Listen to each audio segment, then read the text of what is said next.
महाराष्ट्रासह देशभरामध्ये आता लोकसभा निवडणुकीची धामधूम सुरू झालेली आहे। या लोकसभा निवडणुकींमध्ये एससी किंवा एसटी म्हणजे मागासवर्गीय आणि आदिवासींसाठी काही जागा राखीव असतात। महाराष्ट्रामध्ये देखील 4 ते 5 जागा या आदिवासींसाठी राखीव आहेत आणि या ठिकाणी असं म्हटलं जातं की स्वातंत्र्याला आता 75 वर्ष झाली आहेत। मात्र या मतदारसंघामध्ये नावापुरता आदिवासी खासदार किंवा आमदार निवडून जातो, मात्र त्या आदिवासी समाजाचं जे जीवन वास्तव आहे ते आजही विदारक आहे। मूलभूत प्रश्न म्हणजे अगदी पाणी असेल, वीज असेल किंवा आरोग्य असेल, यासाठी त्यांना झगडावं लागतं। महाराष्ट्र प्रदेश आदिवासी सेलचे उपाध्यक्ष असलेले लकी जाधव हे आता आपल्या सोबत याच विषयावर चर्चा करण्यासाठी आहेत। खरं तर लकी भाऊ, आपण बघतोय 75 वर्ष देशाला स्वातंत्र्य मिळून झाली। आज 18व्या लोकसभेसाठी निवडणुका होत आहेत। आदिवासींसाठी जागा राखीव असतात, तिथे आदिवासी खासदार निवडून येतो, मात्र तो नामधारी खासदार राहतो, तिथे निधी येत नाही, तिथे आजही अनेक अडचणी तशाच आहेत। आणि तो जो खासदार असेल, आमदार असेल, हा फक्त आपले जे वरिष्ठ आहेत किंवा पक्षाचे जे वरिष्ठ आहेत ते म्हणतील तसाच चालत असतो। काय आजही परिस्थिती आहे? एकंदरीत बघितलं गेलं तर आदिवासीच्या आरक्षणानुसार या महाराष्ट्रामध्ये 4 खासदार आरक्षित जागेवर निवडून येतात। हे त्या मनुवादी सरकारचे, मोदी सरकारच्या हातातले बाहुले आहेत। पालघर, नंदुरबार, दिंडोरी आणि गडचिरोली हे 4 आरक्षित मतदारसंघ असून अजूनही त्या मतदारसंघासह नाशिकसह हिंगोली, नांदेड, यवतमाळ, चंद्रपूर अशा भागामध्ये आदिवासी मोठ्या प्रमाणात आहे, रायगडसह। तर त्या भागातही बिगर आदिवासी खासदार आदिवासीच्या मतांवरती मोठ्या प्रमाणात निवडून येतोय, परंतु आदिवासी खासदारांसह इतर खासदारही आदिवासींकडे दुर्लक्ष करतोय।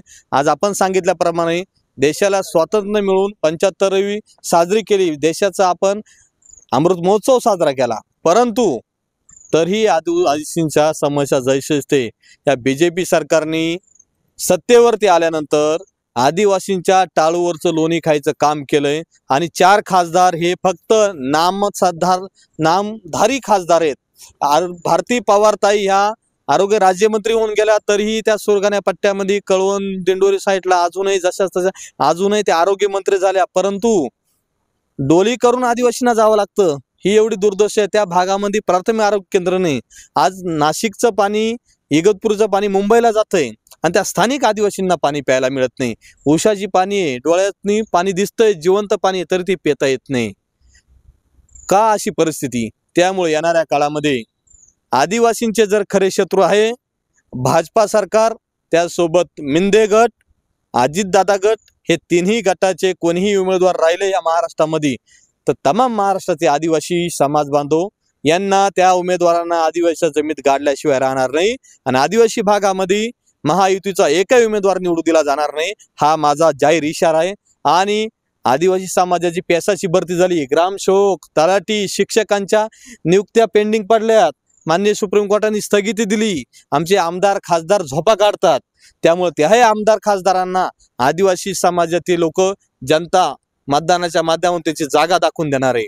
त्यामुळे पेशाच्या माध्यमातून नियुक्त्या न दिल्यामुळे आज हजारो विद्यार्थ्यांवरती मोठं संकट आलंय, खूप मोठं नुकसान झालंय। आज आपण बघतोय की मागील काही वर्षांमध्ये किंवा मागील काही दशकामध्ये अतिशय प्रतिकूल परिस्थितीमध्ये सुद्धा आदिवासी समाजातील मुलं ही लांब लांब शाळेमध्ये जाऊन आज शिक्षित होत आहेत आणि आज ती समजूतदार झालेली आहेत। मागील 10 वर्ष देशामध्ये मोदींचं सरकार होतं, त्यांनी आता राष्ट्रपती देखील आदिवासी समाजातल्या केलेले आहेत।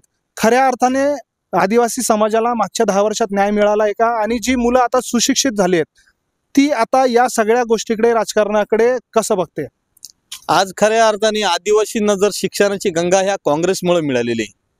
काँग्रेसने आदिवासींना आश्रमशाळा सुरू केल्या, हॉस्टेल सुरू केले आणि टेक्नॉलॉजी आणली। आदिवासी भागात आज ऑनलाईन सुविधा फक्त काँग्रेसमुळे झालेली, परंतु बीजेपी सरकार 2014 पासून सत्तेवर आल्यापासून आदिवासीच्या आश्रमशाळा बंद करण्याचं धोरण चालू केलं। त्यांनी जिल्हा परिषद शाळा बंद केल्या, वस्ती शाळा बंद केल्या आणि आदिवासी मुलगा आज कुठेतरी शिकायला लागला। त्यामुळे त्यांनी कंत्राटी पद्धत चालू केली की आदिवासी समाजाच्या मुलाला आरक्षित जागावरती नोकरी मिळू नये म्हणून। पैसा कायद्याचं खच्चीकरण करण्यात आलं. आज आदिवासी भागामध्ये ऑनलाईन सुविधा काँग्रेसमुळे झाल्या, पण त्या बीजेपी सरकारने आदिवासी भागातली सगळी ऑनलाईन सुविधाही बी बंद केली. आज ऑनलाईन 7/12 उतारा करायला गेलो तर निघत नाही. रेशनचा थंब द्यायला गेलं तरी ते निघत नाही. थंबनी रेशन मिळत नाही. 2-2, 4-4 वेळा त्या रेशनच्या दुकानात चक्रा मारला जातात. हे तुमची डिजिटल इंडिया का? त्यामुळे आता मोदी फॅक्ट बंद झालं, कारण मोदी हे फेकू फॅक्ट झालंय. त्यांनी आमच्या मणिपूर सारख्या आदिवासी राज्याला जाळलं, उद्या देशाला जाळणार आहे. आम्हाला फक्त आमचं संविधान वाचवणारं सरकार फक्त काँग्रेस असणार आहे आणि आमचा आदरणीय राहुलजींवरती मोठा विश्वास असल्यामुळं ते आमची लोकशाही जिवंत ठेवणार आणि संविधान जिवंत ठेवणार. त्यामुळे जो कोणी लोकशाही संविधान जिवंत ठेवल त्याच्यासोबत आदिवासी समाज असणार आणि संविधान आणि लोकशाही नष्ट करण्याचं काम, हुकुमशाही चालवण्याचं काम हे मोदी सरकार करते. त्यामुळे त्यांना आम्ही आदिवासी भागातून नस्तामुख करण्याशिवाय राहणार नाही.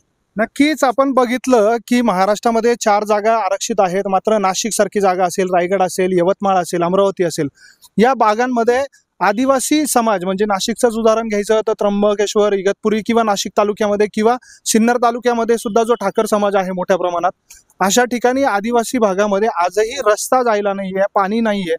आणि अशा परिस्थितीमध्ये सुद्धा महायुती हा दावा करते की आम्हीच निवडून येणार आणि आम्हीच म्हणजे महाविकास आघाडीबद्दल तुम्ही बोललाच, मात्र महाराष्ट्रातल्या महायुतीबद्दल तुमचं काय म्हणणं आहे? आज 3 पक्ष, आता 4था मनसे देखील त्यांच्यासोबत सामील झालाय, 5वा रासप पण त्यांच्यासोबत सामील झालाय किंवा रासू गवई यांचा पक्ष सुद्धा सामील झालेला आहे. याकडे तुम्ही कसं बघताय? हा सगळा एवढी मोठी त्यांनी महायुती तयार केली. बीजेपी सरकारने सर्वप्रथम सिद्ध करावं, तुमच्या पक्षामध्ये काम करणारा जो प्रामाणिक कार्यकर्ता आहे तो खासदार निवडून येऊ शकत नाही का? त्याची पात्रता नाही का? त्या बीजेपीच्या कार्यकर्त्याच्या मतदारसंघामध्ये किंवा कुठेही तो खासदार होऊ शकत नाही, आमदार होऊ शकत नाही, ही भीती त्या बीजेपीला. म्हणून ती निर्मला सीताराम जी अर्थमंत्री होत्या, एकीकडे दाखवतात त्यांच्याकडे निवडणूक लढण्यासाठी पैसे नाही, हे राजकारण दिशाभूल करतात. परंतु तशीच परिस्थिती ह्या देशामध्ये नव्हे ह्या महाराष्ट्रात आहे की त्यांच्याकडे उमेदवारच नाही. बीजेपीकडे ओरिजिनल बीजेपीचा मुख्य तो कार्यकर्ताच नाहीये. त्यामुळे हे छोटे मोठे जे गट आहेत, मला थेट आरोप करायचा आहे का की एवढे पक्ष गोळा करण्यामागे भारतीय जनता पार्टी घाबरली आहे?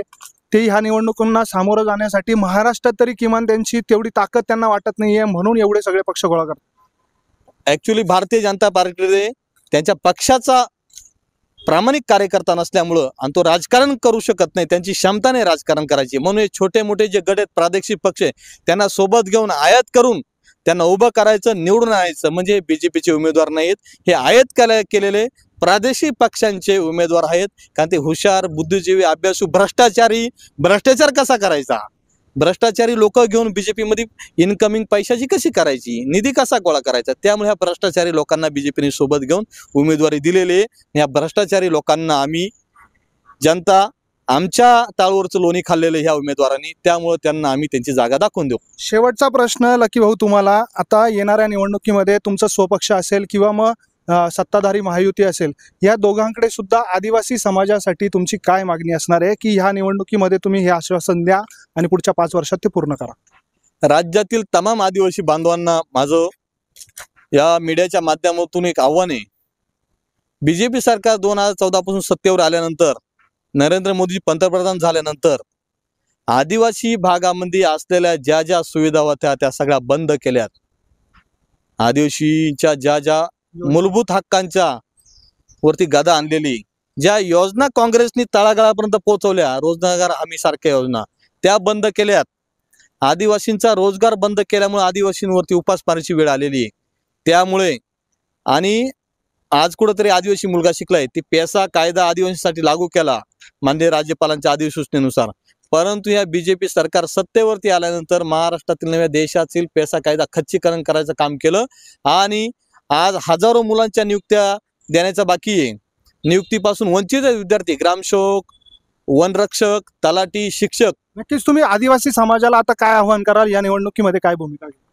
या मनुवादी, जातीवादी हुकुमशाही आणि आदिवासींचं आरक्षण संपवण्यासाठी प्रयत्न करणारं हे बीजेपी सरकार असल्याने आणि UCC लागू करण्यासाठी प्रयत्न करतंय, त्याचसोबत लोकशाही आणि संविधान संपवण्याच्या मार्गावरती जर आपल्याला लोकशाही संपवायची नसेल, संविधान संपवून द्यायचं नसेल, संविधान वाचवायचं असेल, कारण आम्ही कोणत्या मंदिरात जात नाही, आम्ही संविधानाची पूजा करणार आहे, संविधान आमचं मंदिर आहे, संविधानाला मानणारे लोक आहेत. त्यामुळे महाराष्ट्रातील तमाम आदिवासी बांधवांनी या भूलथापांना बळी पडायचं नाही बीजेपीच्या. कारण बीजेपी जर पुन्हा सत्तेवर आली तर जसं हसदेव विकलं गेलंय तसंच महाराष्ट्रातील गडचिरोली आज थोड्या प्रमाणात विकलंय, उद्या सह्याद्री पट्टा विकला जाईल अदानी अंबानीला. आदिवासी समाज महाराष्ट्रातून संपला जाईल, एक दिवस कागदावरती फक्त आदिवासी राहणार. त्यामुळं तमाम आदिवासींनी बीजेपी सरकारने भारतीय जनता पार्टीने जे जे छोटे मोठे प्रादेशिक पक्ष जवळ घेतलेले, ती अजितदादा गट असल, शिंदे गट असल, हे सगळे आदिवासींचे शत्रू आहेत. त्यामुळे या सगळ्या आदिवासींच्या शत्रूंना बीजेपीसह मतदानाच्या माध्यमातून त्यांना त्यांची जागा दाखवून आदिवासींनी आदिवासी भागात ह्या धोकादायक आणि दलालांना भ्रष्टाचारांना फिरू देऊ नये, ही माझी विनंती. नक्की ज्याप्रमाणे राहुल गांधी यांनी जंगल और जमीन या ही घोषणा देत आणि याचं संरक्षण करण्याचा एक आवाज देत आदिवासींचा मुद्दा उचललेला होता, त्याच पद्धतीने आता लकी भाऊ जाधव यांनी देखील आदिवासी समाजाला एक आव्हान केलेलं आहे आणि महायुती सरकारवर त्यांनी घणघाती टीका केलेली आहे. 10 वर्षामध्ये आदिवासींची मागच्या 75 वर्षात झाली नाही तेवढी अवहेलना झाली, इथल्या योजना बंद झाल्या, असा थेट आरोप लकी जाधव यांनी केलेला आहे. उत्तर महाराष्ट्र लाईव्ह साठी अजिंक्य बोडके, नाशिक.